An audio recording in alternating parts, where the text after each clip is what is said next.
Hello everyone, आप सभी कैसे हैं। उम्मीद होगा कि आप सभी बहुत अच्छे होंगे। तो चलिए आप सभी के लिए लेकर आए हैं फिर से एक नया वीडियो, जिसमें आप सभी को बताऊंगा टेंस क्या होता है, टेंस के कितने प्रकार होते हैं और टेंस में कौन सा हेल्प में वर्ब यूज होता है और टेंस में वर्ब का कौन सा रूप किस में यूज होता है। चलिए विस्तार पूर्वक आप सभी को बताते हैं, वीडियो को ज़्यादा लेट नहीं करते हुए, वीडियो को ज़्यादा लंबा नहीं करते हुए चलिए स्टार्ट करते हैं।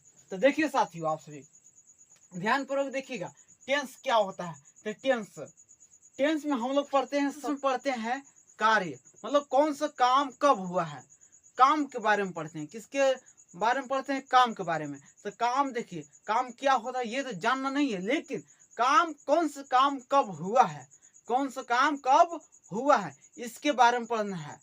कौन सा काम कब हुआ है इसके बारे में ध्यानपूर्वक पढ़ना है साथियों। ध्यानपूर्वक सुनिएगा, काम कौन सा कब हुआ है और किस स्थिति में हुआ है और कौन सा प्रोग्रेस में हुआ है, इसी के बारे में विस्तार पूर्वक पढ़ना है। और इसी को हिंदी टू इंग्लिश ट्रांसलेशन करने आप सभी को बताऊंगा, लेकिन इस वीडियो में ट्रांसलेशन करने नहीं बताऊंगा। अगले वीडियो में आप सभी को ट्रांसलेशन करने बताऊंगा, अनुवाद करने हिंदी से इंग्लिश में कैसे अनुवाद करते हैं। लेकिन सबसे पहले समझ लीजिए कि टेंस क्या होता है। तो देखिए, टेंस को समय के आधार पर तीन भागों में बांटा गया है। टेंस को समय के आधार पर तीन भागों में बांटा गया है। Present tense, past tense, future tense, जिसको हिंदी में बोलते हैं वर्तमान काल, भूतकाल, भविष्य काल। आप सभी तो समझते होंगे इतना। आप सभी अपने दादा परदादा लोग से सुने होंगे कि अभी पढ़ ले बउआ, अभी पढ़ ले, नहीं तो भविष्य में क्या होगा क्या नहीं होगा पता ना है। भविष्य में तो हमें जैसे काम करना पड़ेगा, जैसे कर रहे हैं ना, काम कर रहे हैं, खेत में कर रहे हैं और लेबर उबर कर रहे हैं, वैसे ही करना पड़ेगा। दादा लोग कहते हैं ना। तो देखिए, तो उनका कहा सही है कि अभी नहीं पढ़िएगा तो भविष्य में क्या होगा, आपको बहुत ही मुश्किलों का सामना करना पड़ेगा। और जनरेशन देख रहे हैं कि कैसा बढ़ रहा है। तो देखिए, उनका कहावत है कि, उनका कहना है कि आने वाला समय वे अभी बोले हैं और आने वाले समय में आप क्या कीजिएगा इसके बारे में बोल रहे हैं। तो देखिए, और ये पहले वाला के बारे में भी सोचिए। तो देखिए, कार्य तीन स्थिति में होता है, जो कि अभी आप कोई भी काम कर रहे हैं और देखिए दूसरा, करने वाले होंगे, जो करिएगा आने वाले समय में, और जो कर चुके हैं, जो मतलब काम खत्म हो गया है, जो काम आप कर चुके हैं। जैसे आप किसी से घर में लड़े होंगे ना, किसी छोटे भाई को पीटे होंगे, तो छोटे भाई को देखिए पीटना क्या है, एक काम ही नहीं है। कोई भी काम है पीटना, लड़ना, बोलना भी क्या है, काम है। तो कुछ गलत बोल दिए होंगे या कुछ पीट भी दिए होंगे, तो ये क्या है, काम है। तो बहुत पहले जब आप पिछले दिन पीटे भी होंगे अपने भाई को, तो ये क्या, जो बीत गया ना, जो काम आप किए हैं वो बीत गया। और जो एक काम होता है जो कभी किसी से लड़ रहे हैं और पीट रहे हैं, तो ये दूसरा काम हो गया। जब आप प्लान बना रहे हैं, हाँ किसी को तो पीटेंगे, ये क्या हो गया, ये आने वाला समय के बारे में बता रहा है कि किसी को पीटेंगे।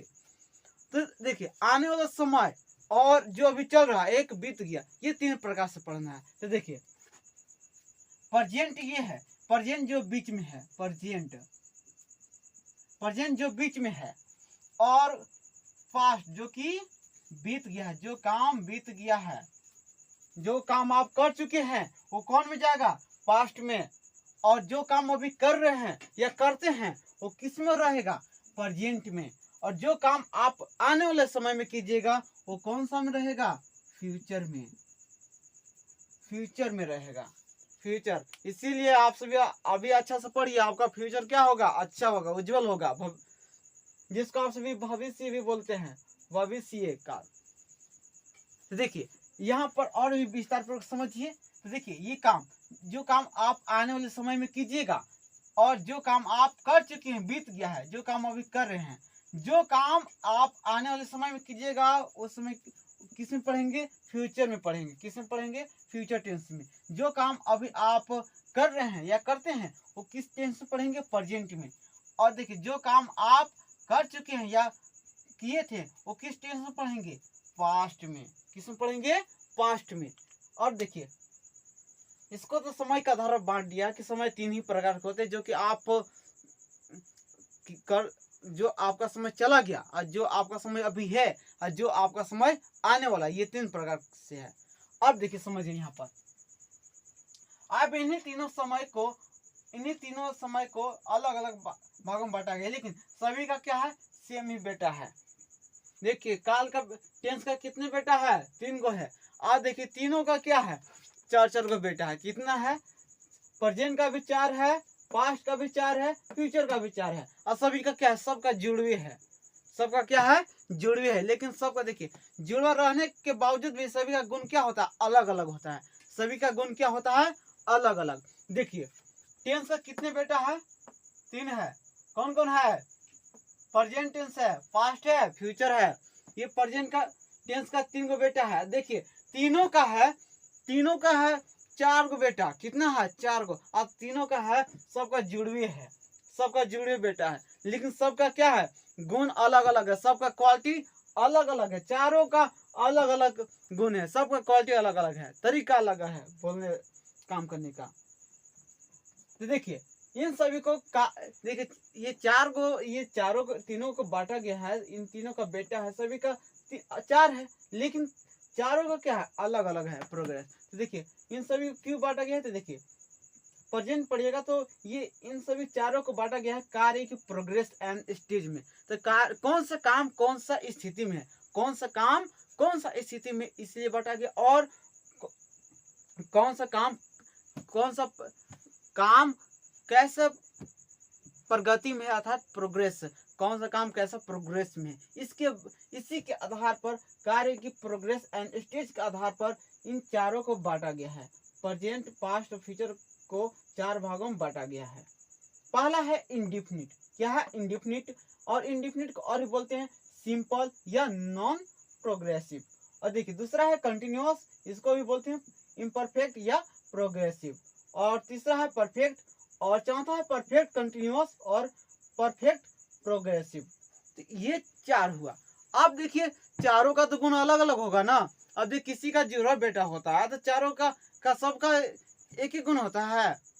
कोई एक चारों रहता है तो चारों को मान लीजिए कि एगो पढ़ने में तेज है तो एगो पढ़ने में बहुतर होगा, एगो बहुत खेलने पर ध्यान देता है। तो इस प्रकार से सभी का गुण क्या होता है, अलग अलग होता है। लेकिन कुछ मिलता जुलता रहता है। चेहरा तो मिलता जुलता रहता है ना, चेहरा मिलता जुलता रहता है, लेकिन काम क्या होता है, अलग अलग। तो देखिए यहाँ पर सभी का क्या है, चेहरा मिल रहा है कि सब गोरे गोरा है, काले गोरा है, लेकिन चेहरा मिल रहा है, लेकिन यहाँ पर गुण क्या है, सबका अलग अलग है। इंडिफिनिट, कंटिन्यूअस, परफेक्ट कंटिन्यूअस, ये है। आप भी इसके बारे में आप सभी को बड़ा विस्तार पूर्वक बताऊंगा अगला वीडियो में। लेकिन इससे पहले आप सभी को और भी बहुत ही महत्वपूर्ण टॉपिक है। देखिए वर्ब फॉर्म और हेल्पिंग वर्ब मतलब आप सभी जानते हैं ना, काम, जिसको आप सभी कोई भी काम को क्या बोलते हैं, क्रिया। और क्रिया को इंग्लिश में बोलते हैं वर्ब। क्या बोलते हैं, वर्ब। और जो क्रिया की सहायता करता है कोई, तो उसको बोलते हैं सहायक क्रिया। क्या बोलते हैं, सहायक क्रिया। और सहायक क्रिया को इंग्लिश में बोलते हैं हेल्पिंग वर्ब। तो देखिए इस प्रकार से है। यहां पर देखिए टेंस का 3 पार्ट है। टेंस का तीनों बेटा है, प्रेजेंट भी है, पास्ट भी है, फ्यूचर भी है। अब देखिए और ये प्रेजेंट का भी 4 है, सिंपल, जिसको इंडिफिनिट भी बोल सकते हैं, और भी बहुत सारा नाम है 3।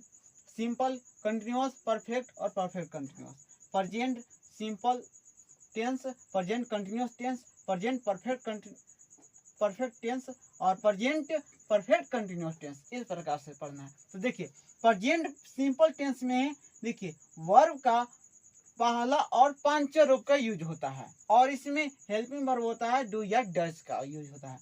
सेकेंड है प्रेजेंट कंटिन्यूअस, इसमें helping verb is am are का यूज होता है, और इसमें वर्ब का चौथा रूप का यूज होता है। नेक्स्ट है प्रेजेंट परफेक्ट, इसमें वर्ब का तीसरा रूप का यूज होता है, और हेल्पिंग वर्ब हैव या हैज यूज होता है, और है प्रेजेंट परफेक्ट कंटिन्यूअस, इसमें हैव या हैज का यूज होता है और विल। और यहाँ पर देखिए कौन सा रूप का यूज होता है, चौथा रूप का यूज होता है। और पास्ट सिंपल टेंस में देखिए इसमें डिड का यूज होता है और इसमें दूसरा रूप का यूज होता है। पास्ट कंटिन्यूअस टेंस, इसमें वाज वेयर का यूज होता है और वर्ब का चौथा रूप का यूज होता है। और पास्ट परफेक्ट हैड का यूज होता है और इसमें तीसरा रूप का यूज होता है। और देखिए पास्ट परफेक्ट कंटिन्यूअस, इसमें हैड और हैड बीन का यूज होता है और वर्ब का चौथा रूप का। Future simple tense, shall will का और इसमें पहला रूप का यूज होता है। फ्यूचर कंटिन्यूअस, इसमें सेल विल बी और वर्ब का चौथा रूप का यूज होता है। और फ्यूचर परफेक्ट, इसमें सेल विल हैव और इसमें वर्ब का तीसरा रूप का यूज होता है। फ्यूचर परफेक्ट कंटिन्यूअस, इसमें सेल विल प्लस और यहाँ देखिए और वर्ब का चौथा रूप का यूज होता है। और इसमें आपसे देखिए कॉमन कुछ मिलेगा, आपसे इसको याद कर लीजिएगा तभी आपको आगे समझ में आएगा। तो देखिए इसको यहाँ पर देखिए कॉमन कैसे है, तो देखिए जितना भी देखिए कोई भी किसी का बेटा हो, लेकिन सब देखिए जो कंटिन्यूअस है ना, कंटिन्यूअस में देखिए इसमें वर्ब का चौथा रूप ही यूज हुआ है। वर्ब का कौन सा रूप हुआ है, चौथा रूप ही यूज हुआ है। परफेक्ट में भी देखिए वर्ब का कौन सा रूप यूज हुआ है, तीसरा ही यूज हुआ है। तो आप भी ऐसे याद रख सकते हैं कि कंटिन्यूअस में कौन सा वर्ब का रूप यूज होता है, वर्ब 4। और परफेक्ट में कौन सा यूज होता है, परफेक्ट में होता है वर्ब 3। और देखिए परफेक्ट कंटिन्यूअस में भी कौन सा होता है, पीसी में परफेक्ट कंटिन्यूअस में वर्ब का चौथा रूप ही यूज होता है। लेकिन आप यहाँ सिंपल में जो देखते हैं इसमें क्या थोड़ा सा इधर उधर होता है। देखिए पहला में क्या प्रेजेंट में वर्ब का पहला और पांचवा का यूज होता है, पास्ट में वर्ब का दूसरा रूप और फ्यूचर में पहला रूप। इस प्रकार से आप सभी को अच्छा से याद कर लेना है। इतना आप सभी को समझ में आ गया होगा तो बहुत अच्छा। और मिलते हैं नई वीडियो में और नए जोश के साथ और नए तरीका के साथ। क्या पढ़ेंगे अगला वीडियो में, प्रेजेंट इंडेफिनिट टेंस के बारे में पढ़ेंगे। इसीलिए आप सभी आने वाली वीडियो को देखना चाहते हैं तो इस चैनल को सब्सक्राइब कर दीजिए और बेल आइकन को प्रेस कर दीजिए। जय हिंद दोस्तों, मिलते हैं नेक्स्ट वीडियो।